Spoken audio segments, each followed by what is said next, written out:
En cuanto al tema que nos convoca hoy, la doctora Grandin es la creadora de la máquina de los abrazos. Y esto fue un gran paso para que nosotros podamos comunicarnos aún de mejor manera con las personas con autismo. Pero no solamente eso, la doctora Grandin además nos enseñó que hay diferentes maneras, diferentes modelos de pensamiento, como Thinking in Pictures. Ella habla muchísimo acerca de esto en su libro, pero el aporte importante de Thinking in Pictures es que gracias a eso nosotros podemos comprender cómo las personas con autismo pueden ver este mundo, pueden observarlo, este mundo real. Entonces, yo creo que todos estamos de acuerdo que su vida es un gran compromiso, es un ejemplo de compromiso con la dignidad de los animales y la dignidad humana. Por todo esto, yo no quiero quitarles un minuto más de tiempo a su conferencia y los invito a todos a recibir a la doctora Grandin con un fuerte aplauso.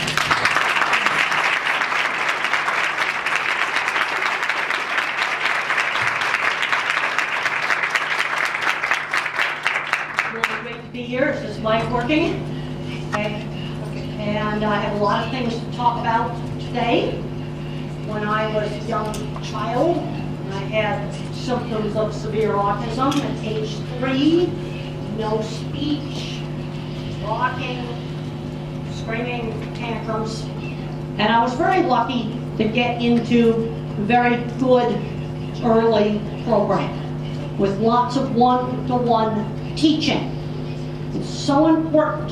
You have young children not talking. They get at least 20 hours of one-to-one teaching to learn turn-taking, to learn words. Turn-taking is very important to teach them. Turn-taking games. How do you wait and take your turn? Now, autism's a big spectrum. When Einstein was 3, he had no speech. If he was living in the US today, he probably would be labeled with autism. So autism goes from somebody like Einstein to somebody that remains severe, even if they get lots of early education. But even the ones that remain severe can still be taught basic daily living skills. It's a big spectrum. People treat diagnosis like it's precise, like a diagnosis for maybe tuberculosis. Now, tuberculosis, you either have it or you don't. Autism is more of a continuous characteristic, going from mild to really severe. It's not precise like a tuberculosis diagnosis. I had a very good speech therapy teacher when I was young, and she knew just how hard to push. Grab me by the chin and say, now, say cup. And she'd hold up a cup, and she'd say cup, and then she'd say cup, pup. And she'd slow down and enunciate. Okay, we'll use the Spanish word for bull, toro. She would go toro, and then she'd go toro, where she'd slow down and say it slowly. Because when the grown-ups talked fast, it sounded like boo, boo, boo, boo, boo, boo, boo. And when the grown-ups spoke slowly and carefully, then I could understand what they said. Another important principle is what I call using teachable mistakes. When the child makes a mistake, let's say maybe eating flan with their hands. The parents might scream, no. A better thing to do is say, use the spoon for dessert. Instead of screaming no, give the instruction. Okay, we're in the store, and I pick up candy. Mother would say, we're not buying candy today. She gave the instruction instead of screaming no. Now another principle is, you gotta stretch these kids. you got to move them just outside of their comfort zone, because it's really important to getting them to do new things. I'm seeing too many situations where the child is spending too much time alone in his room. I was allowed to have some time alone in my room, but I also was expected to be at meals and to learn manners. Manners were taught. Shaking hands was taught. Teaching social skills to someone on the autism spectrum is like teaching somebody how to behave in a foreign country. Like, for example, in China, if I point like this, that's rude. In China, you point like this. And somebody has to show me that and tell me that, because there's some social circuits that are missing. So they have to be trained, like training somebody how to be a character in a play. No sudden surprises. You know, if we're going to be, let's say, change job and have to move, get a new house, it must not be a surprise. We need to show a picture of the new house before they go there. Okay, first airplane trip, pictures of airplanes, pictures of airports. So when they get there, it's not a surprise. Always give the child opportunities to use his words. But you have to wait for the child to respond. They often respond slowly. Give them time to respond. You can provide choices of a stretching activity. You can say, well, you could do music, or you could do art. My ability in art was always encouraged. Build up the thing that the child is good at.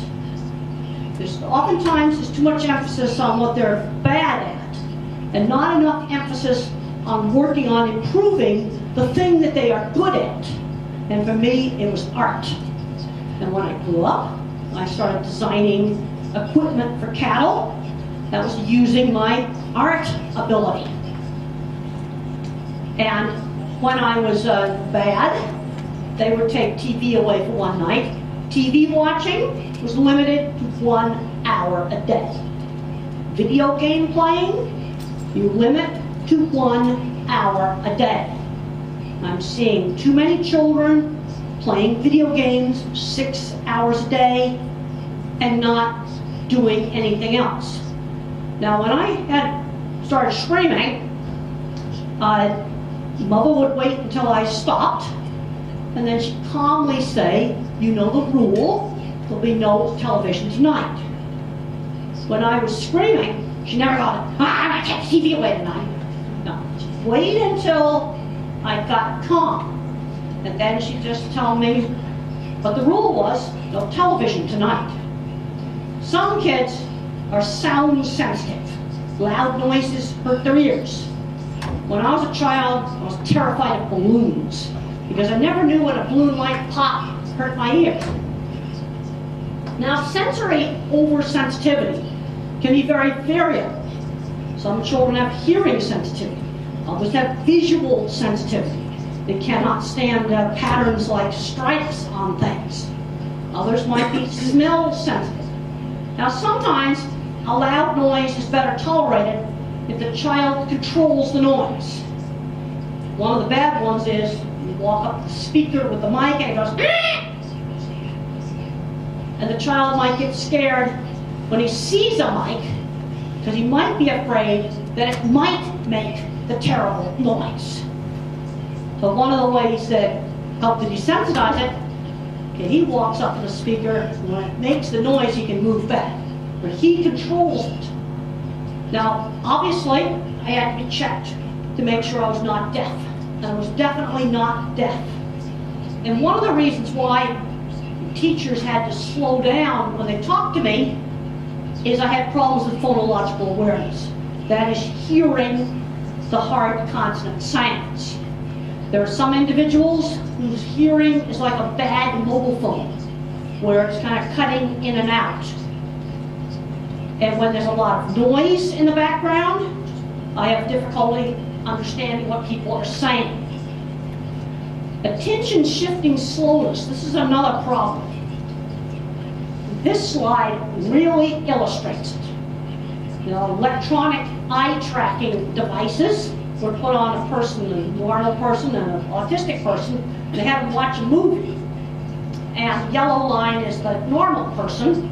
And look at how many times the line shifted back and forth.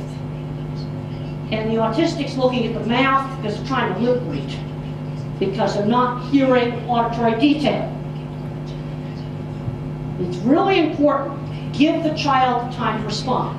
When I was 5, we had a little picture book, and I had to mark down the objects that began with B as in beautiful, and I was expected to mark down a B for a bike, but then I marked the suitcase with a B for bag, because in our family they were called bags. And the teacher just marked it wrong, and she did not give me time to explain that we called suitcases bags. And I did understand the B concept. This was an example of not giving me time to respond. You may need to wait 5 seconds, 10 seconds, maybe 15 seconds for the child to respond. The processing speed of the brain is a little slower. Now, some individuals, autism or dyslexia, will have problems with image breaking up, similar to a migraine attack. I do not have this problem. This is where autistic sensory issues are very variable. This actually is a picture from Oliver Sacks's migraine book to show how an image can break up. Now imagine the difficulty you would have with reading and learning a lot of things if an image, if your images broke up like a bad television. You've all seen a big flat screen TV, the images break up like that. And these problems tend to get worse when the person is tired. Now, what are signs that maybe the visual system is not working right? First of all, your eye exam may be more or less normal, because the problem is in the back of the head. And in the back of the head, where the graphics files are made, there are circuits there for shape, motion, color, and texture. They normally work together. Something is wrong with the system and it's not working together. Now, one sign that a child has something wrong with the visual system in the back is if you take them on an escalator at a big store, automatic moving stairway, they are afraid of it. Or if you were to bring them to this building for the first time, go up in the elevator, and then bring them down the stairway, they've never been on before. And if they act like they're blind, there probably is some problems with their visual system.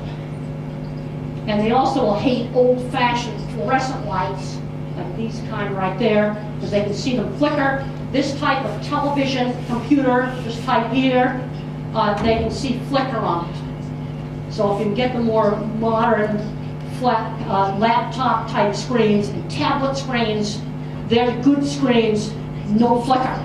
This kind, for certain people, flickers. Now, it works fine for me. This is where these sensory issues are really variable. I have no problem with it. If you have a child that can't read, he's fully verbal, he talks, and he's not able to read, ask him if he ever sees the print jiggle on the page. This only explains a subgroup of dyslexia, but it's a subgroup where the treatment is extremely simple and safe. And you can try printing the book on different papers like gray, tan, light blue, lavender, light green, all the different pale colored papers, and let the child pick out the color that works for him. Sometimes colored lenses work. This does not work for everybody, but it's very simple, it's very, very cheap, not expensive, and very safe. And I have seen a number of college students where tan paper in their printer or lavender paper in their printer saved their college career. Something very simple that can be tried. Another thing you might try for dyslexia is take cardboard and cut slots in it, and then just read one row of type at a time. Some individuals have much more severe sensory issues than I have, and they sometimes need sensory breaks to just calm down. Because to screen out background noise, it requires extreme effort. Okay, this is a treatment that was a sensory treatment that was developed in the US that uses really simple things. You can use these keywords, and they do have to be inputted into Google in English. And the words are environmental enrichment, autism. Use those keywords, and you see them right up there. Environmental enrichment for autism. And you will find a paper titled Environmental Enrichment is an Effective Treatment for Autism. And what it does is it reduces some of the sensory sensitivities using just simple things. You stimulate two senses at the same time. For example, you might be smelling some different smells and touching carpet. And this is used in addition to ABA, to Greenspan, Kaufman, Sunrise, pivotal response. It's used in you go ahead and you do all those regular therapies too. And one of the senses is usually either smell or touch. And you're always changing the things. Like you might touch a smooth, warm thing, rough thing, different smells, different classical music. So you're always doing two senses at the same time, and you're always changing them. Always changing it. This paper, if you go to the, just look it up on regular Google, and you should be able to find it and get it free on the professor's website. And if you do hit the $31 paywall, I recommend paying it, and then translate this paper and put it up on your own sites. Because this method, when tested by psychologists blind to treatment, it was a proper scientific study. They found that the children that had a half an hour a day of this sensory therapy, when you stimulate two things at once, had improvements. And it's simple to do, it doesn't cost very much. They deliberately designed to have really easy things, no expensive squeeze machine. Talking about carpet, with pieces of different kinds of fabric, warm and cold spoons, rubbing the back, a classical music CD, looking at different things, doing little things like put coins in a bank, just easy things. Now, if you're working with adults or older children who remain not able to talk, you may want to get this book. How Can I Talk If My Lips Don't Move? You'll have to buy it on Amazon.com. It's a very short book, and I recommend that you translate it, because this will give you great insight into how a person that stays nonverbal perceives the world. And Tito describes a world of sensory jumbling. It's a very short little book. Tito types independently. Nobody has to touch him. He can type completely independently, and he looks very low functioning. He comes in doing this, he runs all around, but I met him, and I showed him a really strange picture, something that his mother would have never seen before, of an astronaut riding a horse. And he types Apollo 11 on a horse. Quick, like that, just real quick. Scientists have learned a lot about the brain, and I have a lot of writing about the brain in my book, The Autistic Brain, which is available in Spanish on Spanish book sites. And where the main difficulties are in the inter-office communications between different parts of the brain. Personality characteristics. You need to view them like a music mixing board. And you've got a volume control for different channels. This could be anxiety. This one might be music talent. This one might be how social you are. Are you really social or are you less social? Different characteristics each have their own volume control on personality music mixing board. And what's known now about genetics, this is a really good way to look at things. See, when you hear a word, you see a word, you speak a word, or you think about a word, different parts of the brain turn on. And where the difficulties are is in the inter-office communications between different parts of the brain. That's my head. Now what that is all the little circuits, and you can see little threads here. Each one of those threads is a single nerve tail. It's called an axon. And they form cable bundles to wire together different parts of the brain. There it is without my head. That is a cable bundle of nerve fibers for the function of speak what I see. So it goes from the language part of the brain to the back of the head. That's a normal one. And that is mind. It has a lot of extra branches. So this might explain that when you put a keyword in, like Google for images, I see pictures. When I was young, I thought everybody thought in pictures. I did not realize that my thinking was different. Now, when you count number of fibers, the number of individual wires I have for speak what you see, I have less wires. So this explains why I had trouble getting speech out. There's three basic kinds of speech problems. I had problems with getting it out, expressive language. It's like, I just couldn't get the speech out. And then I had some moderate auditory processing problems or phonological awareness problems where I don't hear hard consonants, like for the word bull, instead of hearing toro, I might hear toro. That might be all that I'm hearing. You also have cats that are echolalic. They will memorize entire movie scripts.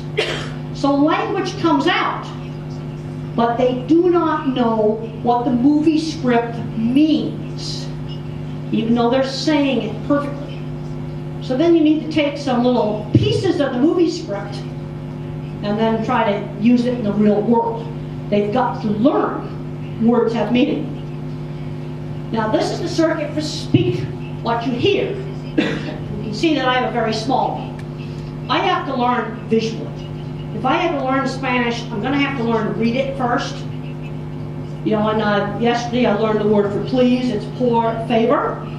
And I now see the smartphone that it was written on. I see it was in the middle of the screen. The phone was to my right. We were sitting in the back of the car. See, that's coming back. But seeing that written, please, in Spanish, for me, the rest of my life will be on a telephone screen. Now this is a picture in perspective drawing a 9-year-old drew.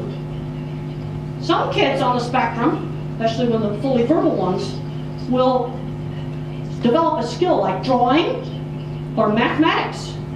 Build on that skill. If you have an 8-year-old that's good at mathematics, get the more difficult books. Maybe the 8-year-old can do high school mathematics books.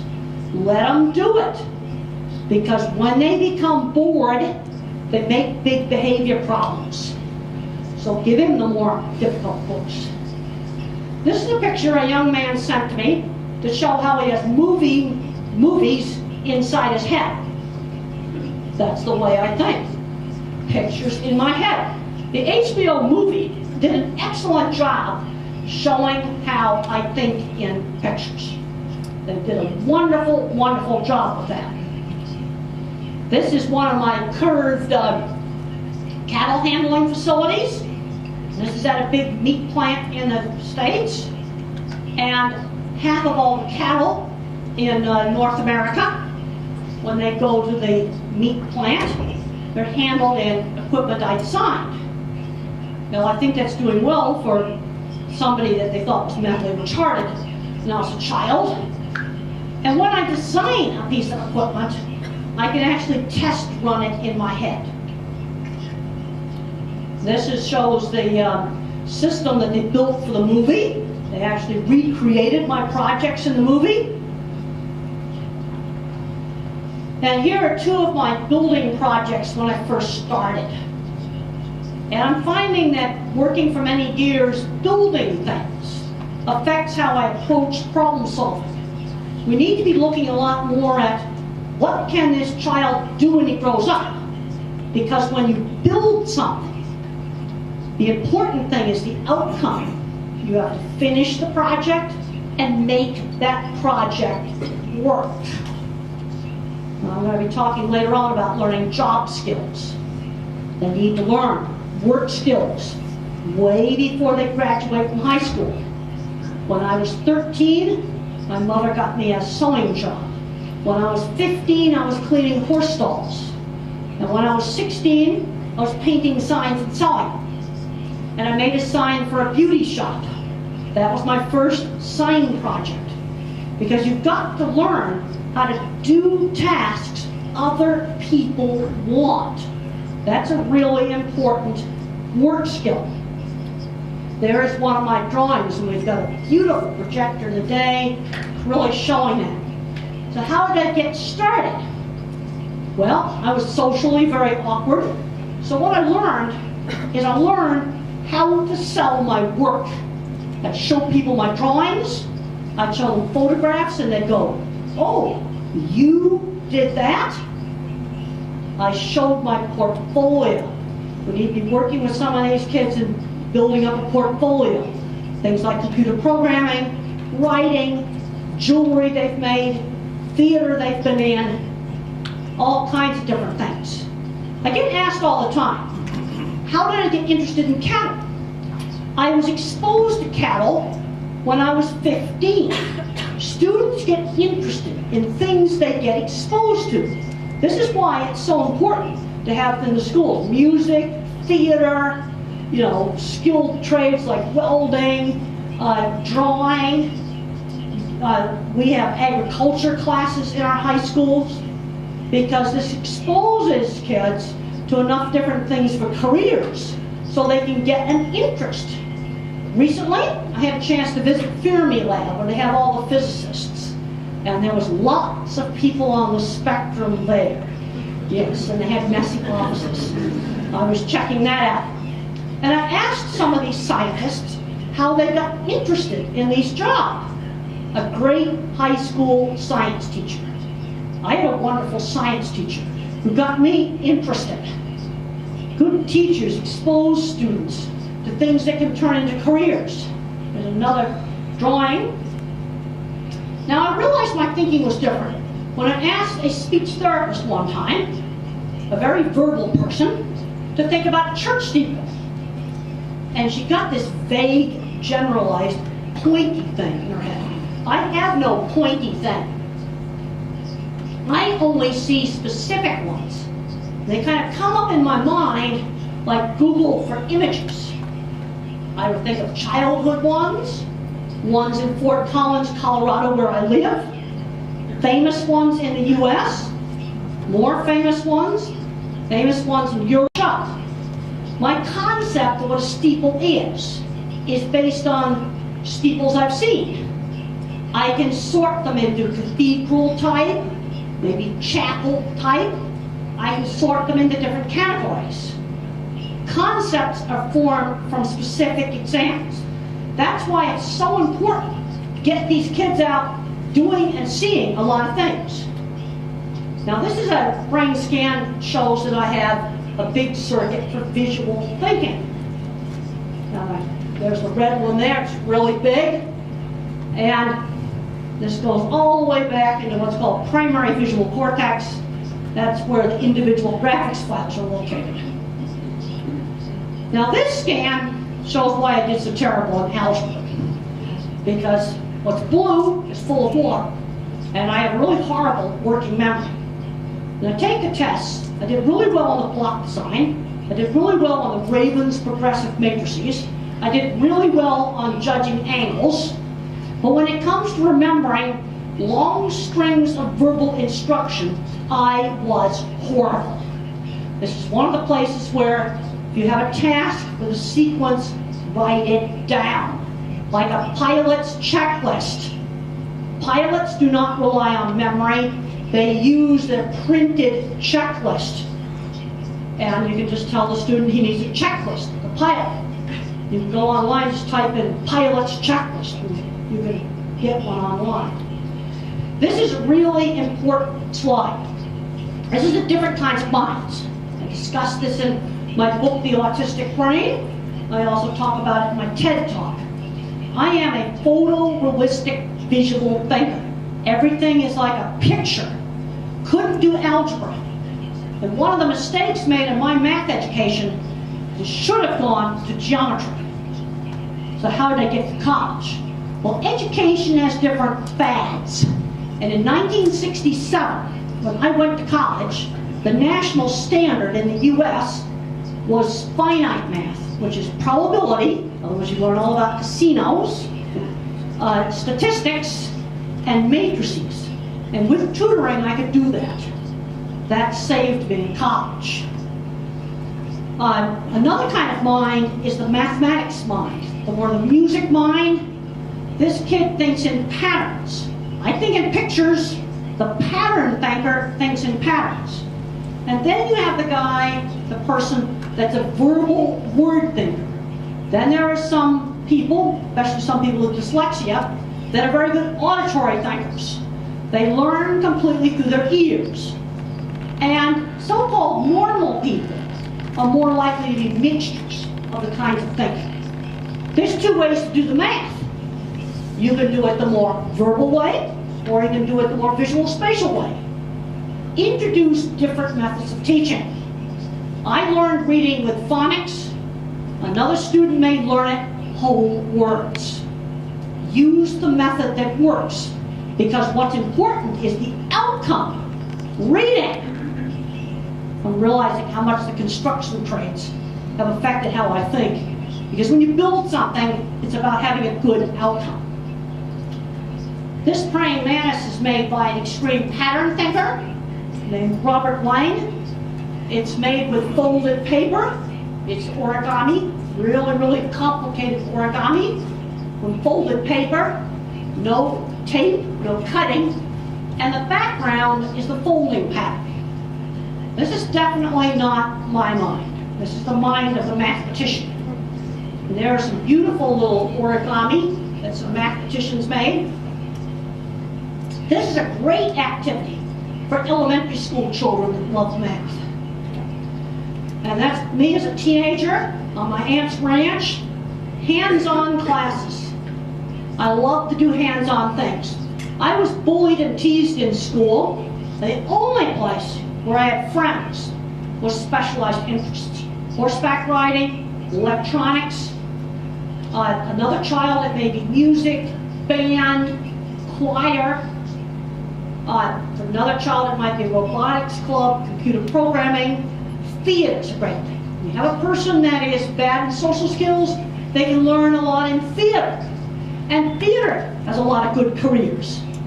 So get these kids that are different, that are socially awkward, into different specialized interests. For another child, it might be welding or a student farm program. How do I think about very abstract? I had to learn the Lord's Prayer. I had no idea what it meant. They talked about the power and the glory. And this is my power and the glory. I've got the electric tower with a rainbow. The power and the glory. This is another really important slide. To form a concept, I have to make it out of specific examples.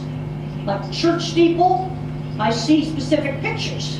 And if I looked at 50 different church steeples, then I can sort them into cathedrals or chapels. This is also called bottom-up thinking. In education, we often get too much theory, too much top-down. Bottom-up, you figure out how to solve a problem by looking at different specific examples. What works, what does not work. That's bottom-up thinking. This is really important. And here's a picture a little boy drew boxes in his head. And to understand the concept of a cat being different from a dog, he is sorting them into different boxes in his head. Okay, now think about cats. You've got lions. That's type cat. So you have like felines. And that could include lions. It can include house cats. So then you can separate domestic cats from wild cats. There's different kinds of cats. You can sort the lions from the tigers, but they would both be in the category of wild cats. And then felines, that's all of them. You see, categories. Play games with categories. Just take some objects and you could say to the child, pick out the red objects. Pick out the objects that are red and rectangular. See, an object might be in more than one category. It could be red, but it also could be rectangular. The autistic mind picks out details. So if I show them letters, big letters, made out of little letters, the autistic child will pick out the little letters quicker than the big letters. When I was in high school, and I was bullied and teased, I was called tape recorder because I always kept repeating the same phrases. But then the more things I learned, I get less and less like a tape recorder. Imagine that this child's mind is a big internet, and it comes equipped with a really good Google, but you have to fill it full of web pages. You got to put lots of web pages in here, and the more web pages you put in here, then that Google can search them. Because to understand something in the future, I compare it back to something in the past. So getting lots of different experiences is really good. Teaching numbers. Let's start out with a variety of objects. I can have 2 water bottles. I could have 2 people, 2 cars, 2 apples. They have to learn that numbers apply to many different things, small things, big things. Teaching adding and subtraction. You know, cooking is a very good way to teach proportion. You can have half of a recipe. Teaching fractions. I cut the pie in half. I can cut it into 4s. They've got to learn that a fraction is part of something. Then you can go to the number line. So I cut pizza in half, and then I can cut the number line in half. But it'd be a lot easier if you start with the pizza first to get the idea of half. In teaching language, the best way I learned would be to learn all the names of things first, starting with food, words like car, house. Then you need to learn the position words. Up, down, on, in, beside. Now you have to learn that a position word is a concept. So you need to teach several specific examples. I walked down the stairs. The plane went down and landed. I put the cup down. I lie down on the bed. Because if I just talked about down the stairs, the child's going to think down only applies to stairs. He needs to learn down is a concept that applies in many different situations where something is moved down. Now another brain scan showed that I was more interested in looking at pictures of things than pictures of people. Well, there's a point where how social somebody is just personality characteristic. See, a little bit of the autism trait maybe a little less social, maybe a little more mathematical. That's why you've got computers. That's why we have electronics for the translators. You know, a little bit of Asperger's or autism, you get some advantages with intelligence. Too much of a autism characteristic, you get very severe handicaps. Interaction through shared interests, really important. Already talked about this, things like Boy Scouts, Girl Scouts, groups where people make things, you know, maybe a class in cooking, theater group, art, computer programming. Now I find lots of times that people tend to overgeneralize. Word thinkers, too much top-down thinking. Parents over and over again will say, what do I do about autism? If the child is 3 and no speech, I can give you one answer. It's 20 hours or more of one-on-one intensive therapy every week. But when the child gets older, I have to have much more information. Age, how much speech, schoolwork, social life. I have to have a lot more information. I cannot answer a behavior problem in the classroom. I don't know what's he doing in the classroom. I have to have more information. The first thing you need to do in trying to figure out what's causing a problem, is it biology or is it behavior? Maybe the child is behaving badly because he's afraid the microphone might make a noise. You might have a child with no speech. He's got a medical problem. It's hurting, like a toothache, or maybe his tummy hurts. He cannot tell you. Also, I've got difficulty of talking. They talk too fast, or they don't, I can't remember long verbal sequences. You need to write that down. I can remember the frustration of not being able to communicate. But sometimes I do something bad just to get attention, or I do it, get out of doing something. You got to figure it out. Now here are some things that we need to accommodate. There's some kids where the fire alarm is so scary, you may need to just take them out beforehand. How can you tell a child has very bad sensory problems? I ask the parents, what happens in a really busy, noisy supermarket? And if every time you go to busy, noisy supermarket and it's screaming fits, probably have a lot of sensory issues. I still can't tolerate scratchy clothes. I have to buy things that don't itch. Some students have horrible handwriting, well then just let them type. One big problem I still have is I do not multitask, and I do not remember long strings of verbal information. I have to write down the steps. I watched a man today take apart the espresso machine at the hotel. And if I had to learn how to take apart the espresso machine, I would need a pilot's checklist. Step 1, step 2, step 3, and I would probably need that for about 2 weeks, and then I'd have it memorized. I'm seeing too many kids where they're staying in their room all day. One of the things I was absolutely not allowed was to stay alone in my room. TV watching was limited, had to come to meals. Video games, it's 1 hour a day. I do not believe in banning them because you get into a forbidden fruit problem. So they're allowed to play them, but just a small amount.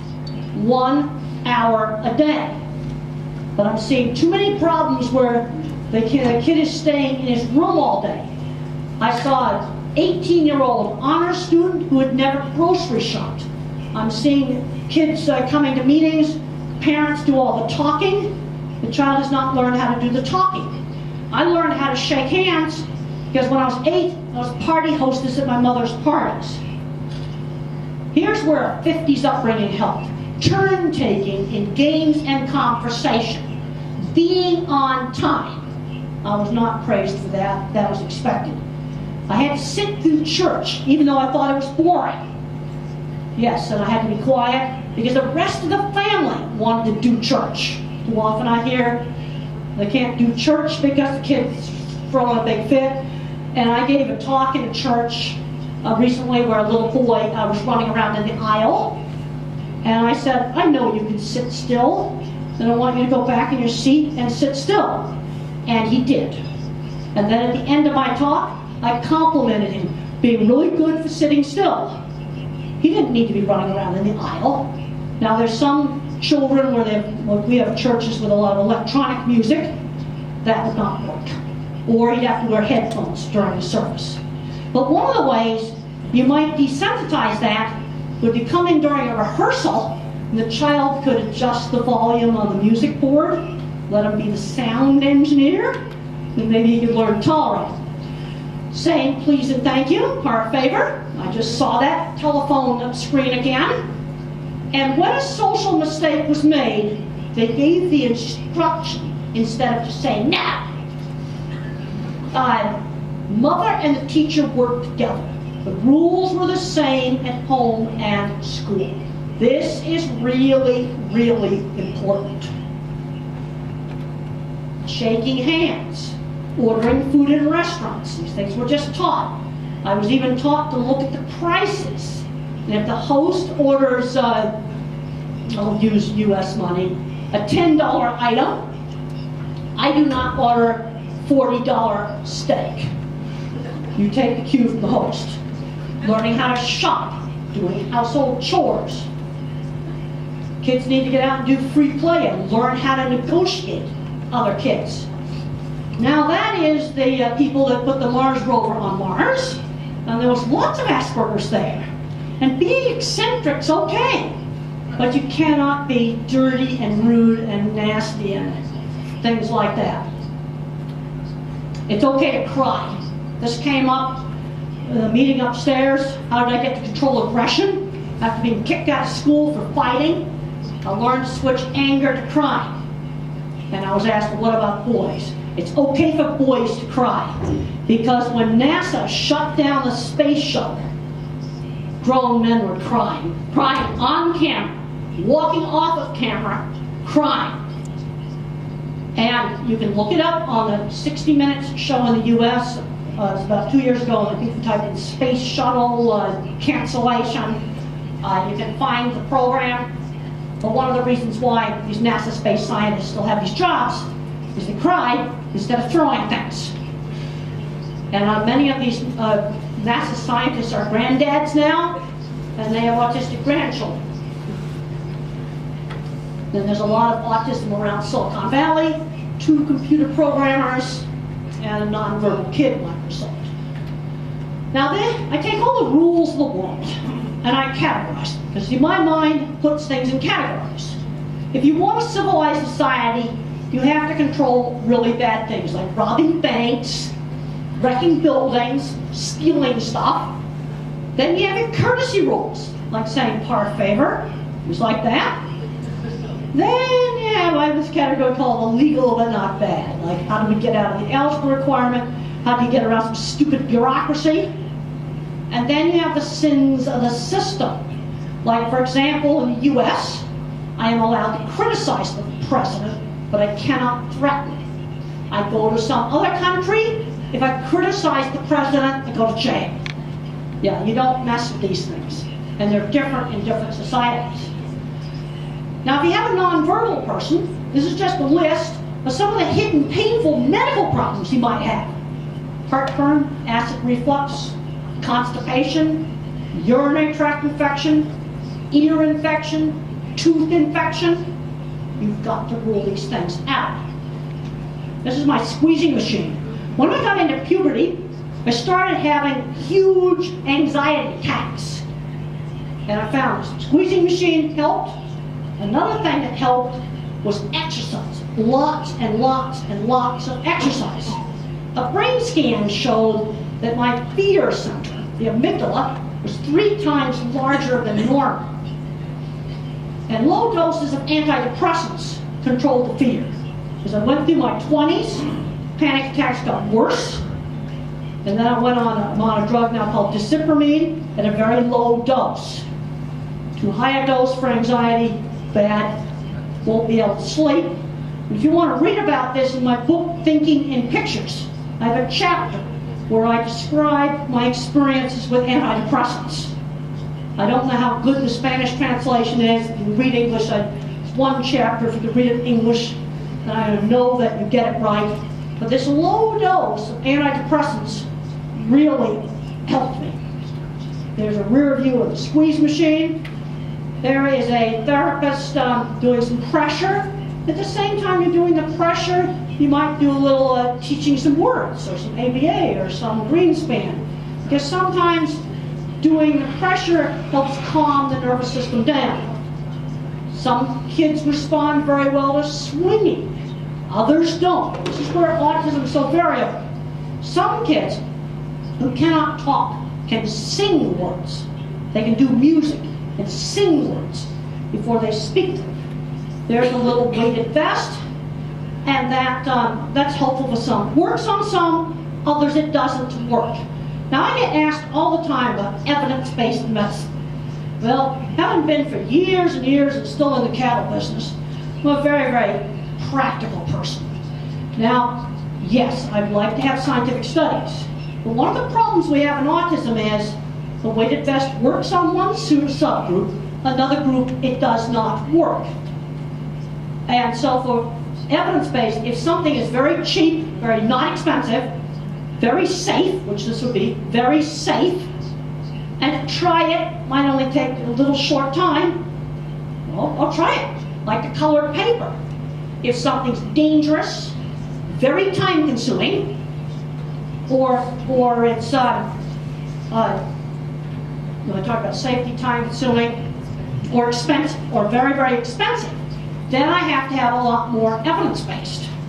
For something's expensive, dangerous, or time-consuming. And there's way too many drugs given out to little kids like candy. I take medication, and that's helped me, but there's way too many drugs given out. It's not well thought out. I think it's important to get these little kids so they like hugging. When I was a little kid, when I was hugged, it was like too much stimulation. This is actually easy to desensitize. Remember, tickle touches are bad. Firm pressure's calming. Tickle touches are bad. And if you have a baby that doesn't want to be hugged, you might try swaddling it first for about half an hour. Employment. We've got to start working on learning job skills long before they graduate from high school. That can start at 10 years old, church jobs like usher, giving out programs, 11 or 12. They can set up the chairs for the social event. So he sets up the chairs, and then it's his responsibility to put them back away again. Then, a little older, do other jobs. The other thing I learned was to make a portfolio of work to show employers. When I was in high school, I built things, and I had to learn how to build things other people want. Here's this ugly shed that we had our ski tow in, and that shows after I made it really nice. And I also had sign painting business.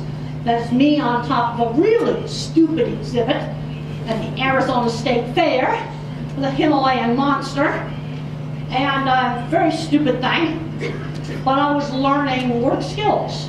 I had to make a sign that they wanted for this, learning a real important work skill. How about kids in middle school? They could walk dogs in the city for people.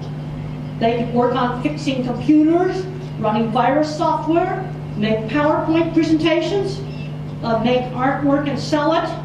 Roy talked about church jobs, maybe work in a vegetable or fruit market. And then there's great activities to do with computers, things like Lego Mindstorms and 3D printers. I always like to show my drawings off. That's one of my facilities drawing SketchUp. SketchUp is a free program for three-dimensional drawing. I want to make it very clear, I'm not against doing things with computers. What I'm against is staying in your room all alone and you're not out interacting with other people. There's lots of educational resources online.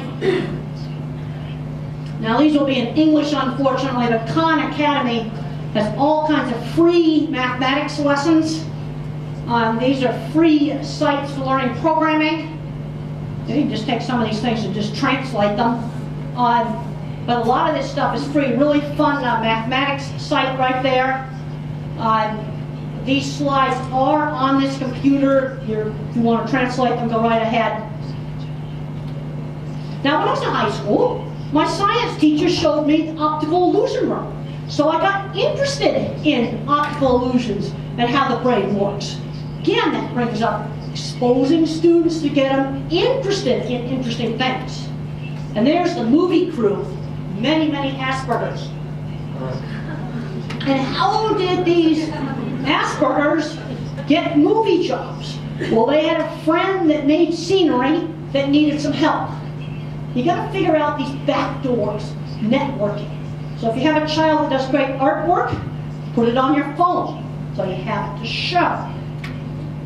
And there is the one of the plants where I started out. And the way I got in, I was wearing this shirt that I had hand embroidered myself. You know, this a computer embroidered. That I hand embroidered. I used my 3rd grade elementary sewing skills. I was wearing my portfolio, and I did not realize it. And that's how I got into Swift Plant. The movie showed it as the wife of the plant manager. It actually was the wife of their insurance agent. Okay, jobs for visual thinkers. A lot of the work that I do with cattle is a field called industrial design. Because when you make a product like an iPhone, the artist, Steve Jobs was an artist. The artist made the interface, like how the screen works. Engineers made the inside of the phone work. So this is the artist working with the engineers. Graphic design, technical drawing, auto mechanics, fixing computer hardware, setting up equipment for big conventions, training animals, working with animals, veterinarians. These will all be good jobs for visual thinkers. Then you have the mathematicians. These are the computer programmers, the engineers, musicians, chemists. Think organic chemistry, that is patterns. And then you have the word thinkers, thinking words. Some of them are very good at translation, very good at the job of doing the simultaneous translation. Some would be very good at specialty retail. I just talked to several people. They had sons that loved cars. And one of these sons was like 14 years old. They put him to work in a car dealership. Obviously, he was not allowed to drive the cars. But he'd show the cars, and he sold 5 cars in 1 week. 5 cars in 1 week. Because he knew everything about cars. And then there was another boy that learned every part number in a whole auto parts store.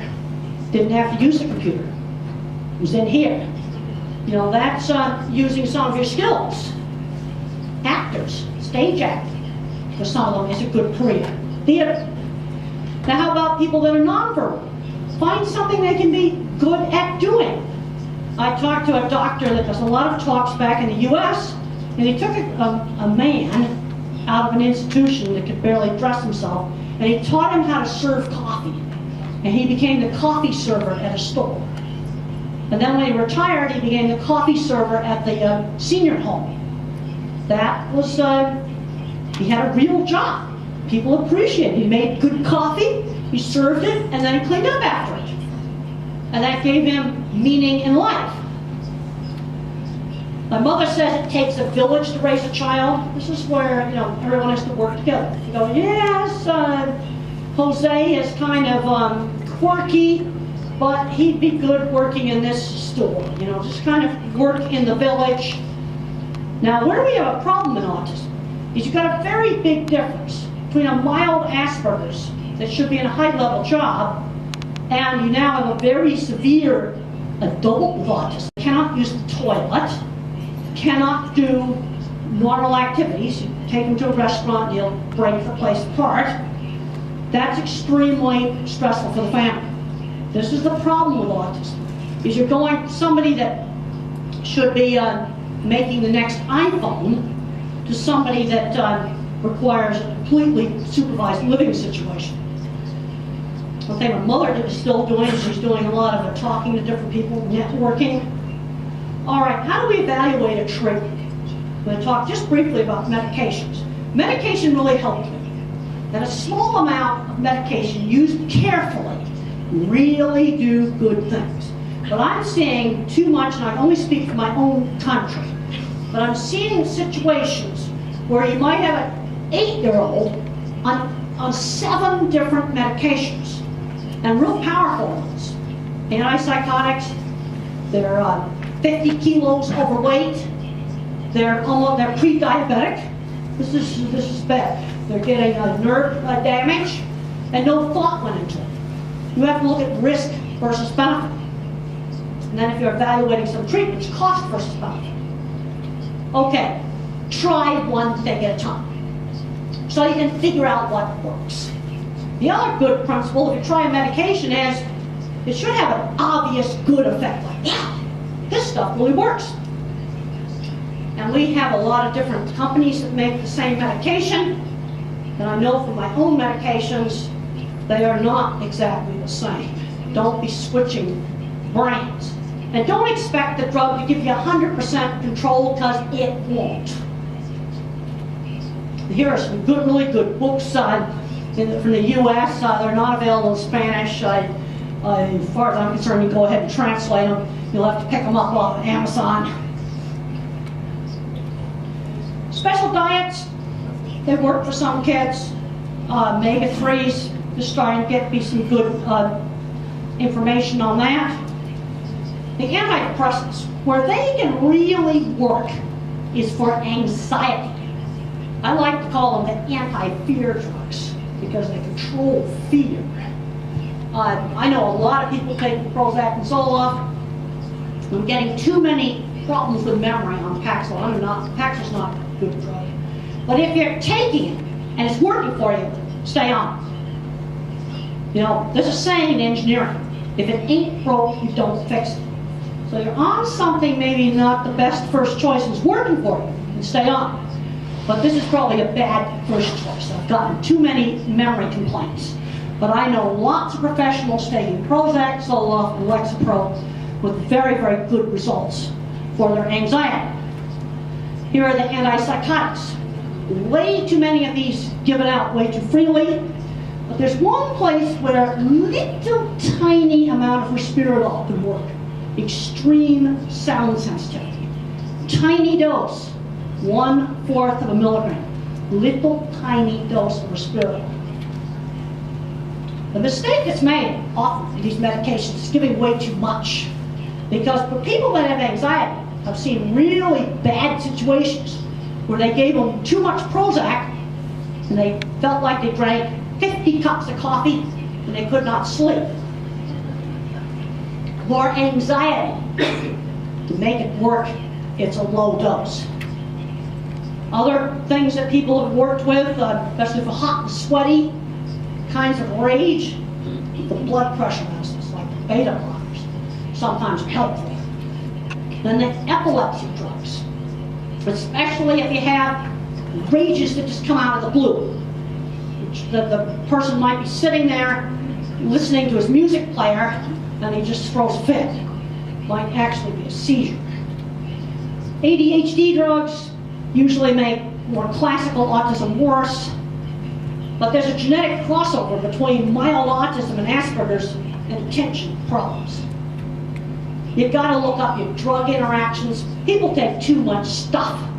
I knew a person that was probably on 10 different kinds of medications for all kinds of different conditions, and she saw butterflies coming out of here. Well, she was on too many different medications. They got rid of almost all the medications except the blood pressure pill and an asthma inhaler, and the problems went away. She was poisoned on medications. The tendency to, especially a lot of older people, is taking too much stuff. Okay, let's look at genetics. My grandfather, on my mother's side, was an engineer, and he was a co-inventor of the autopilot for airplanes. So that's the engineering stuff. Anxiety and depression, both sides of the family. Visual thinking on the mother's side. Asperger's characteristics on the father's side. very typical kind of family history. And this is a book about famous people that probably were Asperger's. People like Einstein and Mozart. And we're working on a new writing center at CSU. And I think I'll just end right there. And it's time to do questions.